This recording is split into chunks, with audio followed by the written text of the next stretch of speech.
ഇത് വർഷങ്ങൾക്ക് മുൻപ് എൻ്റെ 20ാമത്തെ വയസ്സിൽ നടന്ന ഒരു സംഭവമാണ്. അന്ന് ഞാൻ കോഴിക്കോട്ടുള്ള ഒരു സ്വകാര്യ കമ്പനിയിൽ ജോലി ചെയ്യുകയായിരുന്നു. ശനിയാഴ്ച രാത്രി ഷിഫ്റ്റ് കഴിഞ്ഞ് നാട്ടിലേക്ക് വരാൻ വൈകി. അവസാന ബസ്സും മിസ്സായതോടെ പരിചയക്കാരനായ ഒരു ചേട്ടന്റെ ഗുഡ്സ് വണ്ടിയിലാണ് വയനാട്ടിലേക്ക് തിരിച്ചത്. വണ്ടി ചുരം കയറാൻ തുടങ്ങിയപ്പോൾ സമയം അർദ്ധരാത്രി കഴിഞ്ഞിരുന്നു. വശങ്ങളിൽ കനത്ത പുക പോലെ മഞ്ഞ് മൂടിക്കിടക്കുകയാണ്. ഡ്രൈവ് ചെയ്യുന്ന റഫീഖിക്ക വല്ലാതെ ക്ഷീണിച്ചിരുന്നു. 4ാമത്തെ ഹെയർ പിൻ വളവ് കഴിഞ്ഞപ്പോൾ അദ്ദേഹം വണ്ടി റോഡരിയിലേക്ക് ഒതുക്കി നിർത്തി. എടാ, കണ്ണു വല്ലാതെ അടഞ്ഞു പോകുന്നു. ഒരു 10 മിനിറ്റ് ഞാൻ സ്റ്റിയറിംഗിൽ തലവെച്ച് ഉറങ്ങാം, നീ ഒന്ന് ശ്രദ്ധിച്ചേക്കണേ, റഫീഖിക്ക പറഞ്ഞു. ഞാൻ തലയാട്ടി. വണ്ടിക്ക് പുറത്ത് കനത്ത നിശബ്ദതയായിരുന്നു. ചീവീടുകളുടെ ശബ്ദം പോലും കേൾക്കാനില്ലാത്ത അത്രയും വന്യമായ ശാന്തത. ജനൽ ചില്ല് ചെറുതായി താഴ്ത്തി ഞാൻ പുറത്തേക്ക് നോക്കിയിരുന്നു. പെട്ടെന്നാണ് കാറ്റിന്റെ ഗതി മാറിയത്. അന്തരീക്ഷത്തിൽ വല്ലാത്തൊരു സുഗന്ധം പടരാൻ തുടങ്ങി. അത് സാധാരണ നമ്മൾ ഉപയോഗിക്കുന്ന പെർഫ്യൂമിന്റെ മണമല്ലായിരുന്നു. മറിച്ച് ഏതോ പഴയ അറേബ്യൻ അത്തറിന്റെയും കരിമ്പുകയുടെയും മിശ്രിതം പോലുള്ള രൂക്ഷഗന്ധം. ആ മണം മൂക്കിലേക്ക് അടിച്ചു കയറിയതും എനിക്ക് വല്ലാത്തൊരു അസ്വസ്ഥത തോന്നി. പെട്ടെന്ന് റോഡിന്റെ വലതുവശത്തുള്ള വലിയ പാറക്കൂട്ടത്തിന് മുകളിൽ ഒരു നിഴൽ രൂപം ശ്രദ്ധയിൽപ്പെട്ടു. മഞ്ഞിനിടയിലൂടെ ഞാൻ സൂക്ഷിച്ചു നോക്കി. അവിടെ ഒരാൾ നിൽപ്പുണ്ടായിരുന്നു. വലിപ്പമുള്ള ഒരു പുരുഷരൂപം. കട്ടിപ്പുക പോലുള്ള ഇരുണ്ട വസ്ത്രമാണ് അയാൾ ധരിച്ചിരുന്നത്. ചുരത്തിലെ കഠിനമായ തണുപ്പിലും അയാൾ അനങ്ങാതെ നിൽക്കുകയാണ്. വല്ലാത്തൊരു ഭയം എന്നെ വരിഞ്ഞുമുറക്കാൻ തുടങ്ങി. ഞാൻ കണ്ണുകൾ തിരുമ്മി വീണ്ടും നോക്കി. ഇത്തവണ ആ രൂപം പാറക്കൂട്ടത്തിന് മുകളിലല്ലായിരുന്നു. അയാൾ റോഡിലേക്ക് ഇറങ്ങി ഞങ്ങളുടെ വണ്ടിക്ക് നേരെ നടന്നു വരികയാണ്. അയാളുടെ നടത്തത്തിന് ഒരു പ്രത്യേകതയുണ്ടായിരുന്നു. കാലുകൾ നിലത്ത് തൊടുന്നില്ലെന്ന് തോന്നിപ്പിക്കും വിധം വായുവിൽ ഒഴുകി നീങ്ങുന്നതുപോലെയായിരുന്നു അത്. ആ രൂപം വണ്ടിയുടെ മുൻപിലെത്തിയപ്പോൾ വണ്ടിയുടെ ഹെഡ്ലൈറ്റ് വെളിച്ചം മങ്ങാൻ തുടങ്ങി. എന്റെ തൊണ്ട വരണ്ടുപോയി. ഉറക്കെ നിലവിളിക്കാൻ ശ്രമിച്ചെങ്കിലും ശബ്ദം പുറത്തേക്ക് വന്നില്ല.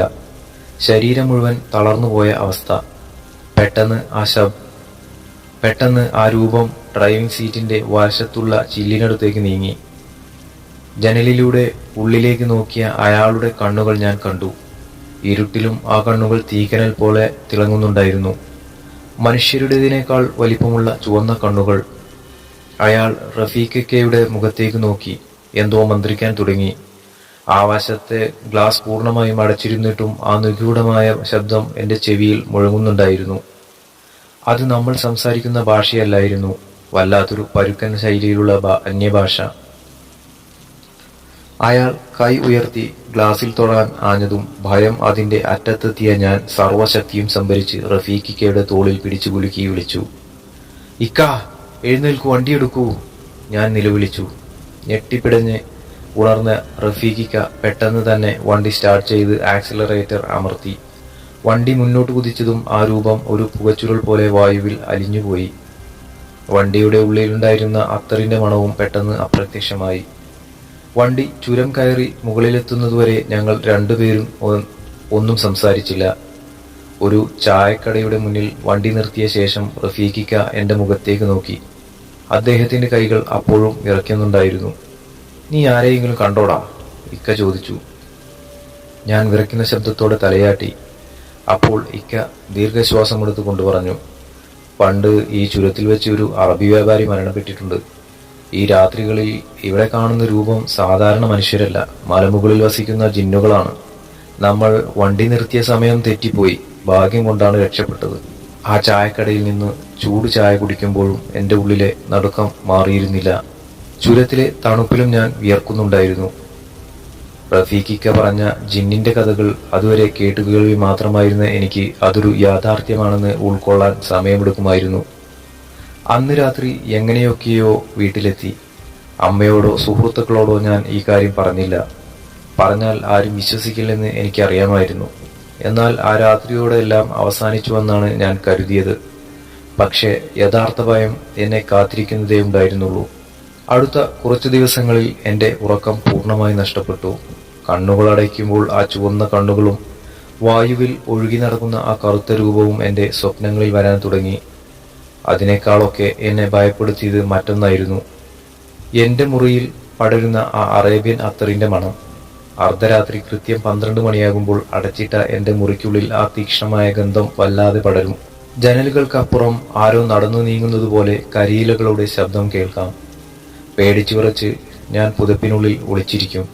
വീട്ടുകാരോട് പറഞ്ഞപ്പോൾ അവർ കരുതിയത് എനിക്ക് എന്തോ പനി ബാധിച്ചതാണെന്നാണ്. ആഴ്ചകൾ അങ്ങനെയങ്ങ് കടന്നുപോയി. ഇതിനിടയിൽ റഫീഖിക്കയെ ഫോണിൽ വിളിക്കാൻ ഞാൻ പലതവണ ശ്രമിച്ചെങ്കിലും അദ്ദേഹത്തിന്റെ ഫോൺ സ്വിച്ച് ഓഫ് ആയിരുന്നു. ഒടുവിൽ സഹിക്കെട്ട് ഞാൻ കോഴിക്കോട്ടുള്ള കമ്പനിയിലെ ഒരു സുഹൃത്തിനെ വിളിച്ച് റഫീഖിക്കയെ കുറിച്ച് അന്വേഷിച്ചു.